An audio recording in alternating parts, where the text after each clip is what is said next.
let's talk a little bit more about lying, since it's such a theme in your novel. It's a woman with a secret. Is keeping secrets the same as lying?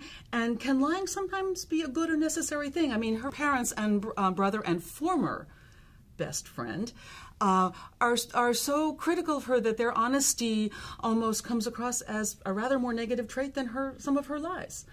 Yeah, I mean, the whole sort of point about Nikki, and hopefully this is shown throughout the book, is that she's never really had anyone in her whole life who is entirely trustworthy. So her family of origin was a very destructive and negative and horrible experience. She was treated quite badly, and her parents and her younger brother kind of ganged up on her in various ways. And so they never seemed to her to be worth being trustworthy with. And so she developed this habit of lying and keeping secrets, which was a way of protecting herself. And I do think, you know, if you're in any if you're brought up in a family that's at all tyrannical or oppressive, keeping secrets is your survival mechanism, because you know that you can't trust people, the people closest to you, the people who are supposed to have your best interests at heart. You can't trust them with your truth, so you lie as a defense mechanism.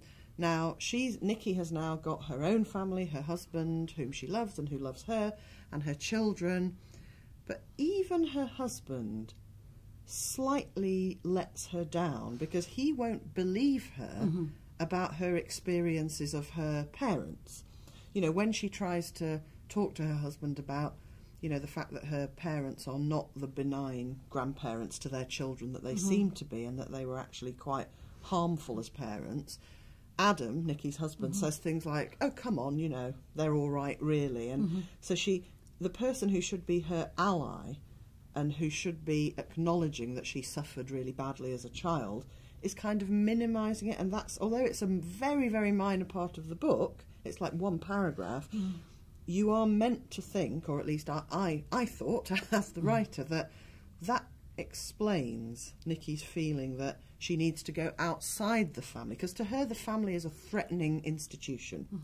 And so she needs to go outside the family and have secrets from the family in order to protect herself. And of course, because she's screwed up, what she's actually doing is creating huge dangers, not making herself safer, but it feels as though she's making herself safer.